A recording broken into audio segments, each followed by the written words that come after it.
fairly obviously, I am now back home from university, and my room has been redecorated, hence the stripes and the blue and the awesomeness. I like it. But before I made it back here from university, I went to Geneva for a few days, which was pretty awesome. So instead of coming home from university at the end of the term, my parents came to take all of my stuff away from me, and I stayed with someone for the weekend because my accommodation ran out at the end of term, so I had to stay with someone else for the weekend, and then got up fairly early on Monday morning to meet and to then go to Birmingham Airport to fly to Geneva. So we got into Geneva pretty late on Monday, well, afternoon, bit tired, didn't really do a lot. But then Tuesday, well, originally we were going to go to the Science Museum in Geneva, but as it turns out, it's closed on Tuesdays. That was the level of organisation that this trip was at, just so that you're aware. So what we did instead was we just spent the day wandering around Geneva, which, especially given that the weather was really, really nice, was really good. Geneva is really, really pretty. The lake is really, really amazing. We sort of wandered around the lake for a bit.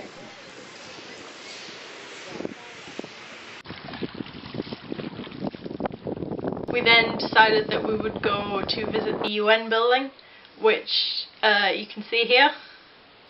And just opposite where the UN building is, there's sort of like a courtyardy, I don't know, thing, not enclosed. There were loads of benches and stuff to sit on, and that was where a couple of people that I was with decided that they would have a hurdle race. Oh my god! So there is some footage of that. Oh. And from then we got a tram back to close to where we needed to be in the hostel that we were staying at, which was pretty nice. I had a bit of lunch and then went out again and went the other way around the lake and saw the fountain, which it's pretty spectacular.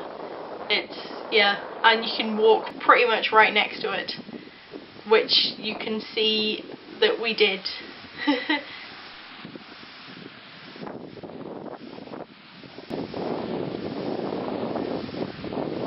Everyone else had waterproofs. I didn't, because I'm an idiot. It was kind of cold.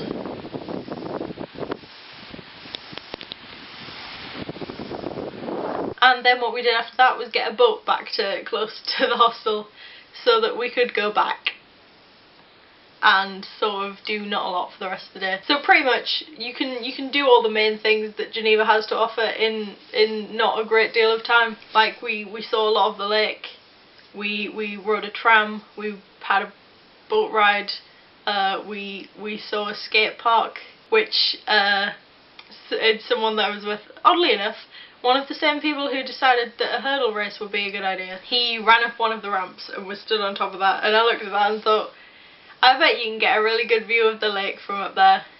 And I said that out loud, and he said, well, go on then, go on. And I was like, it won't end well. He was like, go on, have a go. So I ran up the ramp, realised, as I've just passed halfway up, realised that I wasn't going to make it. So just decided to go forwards. So fell forwards, was lying flat, splat on the ramp. Realised that I couldn't push myself up at all, which had been the intention when I went forwards, to then just push myself back up and hop off. So I couldn't get myself up, and so then I just slid down the ramp like this. It was apparently quite a funny sight. I wish I'd got it on video. Everyone else wished they'd got it on video too. So that was our day in Geneva, and actually something that I forgot to mention about the Monday night when we got there, we went out for something to eat and we ended up in a pasta restaurant, and they speak French in Geneva, and as we know from my trip to Paris, I sort of did a bit of French, so, and there were a few of us in our little group who actually did know a bit of French, so we kept kind of trying to talk to the waiter in French, and he sort of was trying to stick to the French, but obviously knew that we were English, and English really was the best way that he could communicate with us. And so the waiter was talking to us a bit, and he said, "Ça va?" to me, and that means "how are you?" It's been drilled into me since year 7 when I started doing French that you go "Ça va? Ça va bien, merci, et toi?" So as soon as he said "Ça va," instinct took over and I was like, ça va bien, merci. And he then told me in his really, obviously really good, pretty quick French that I had a really good accent.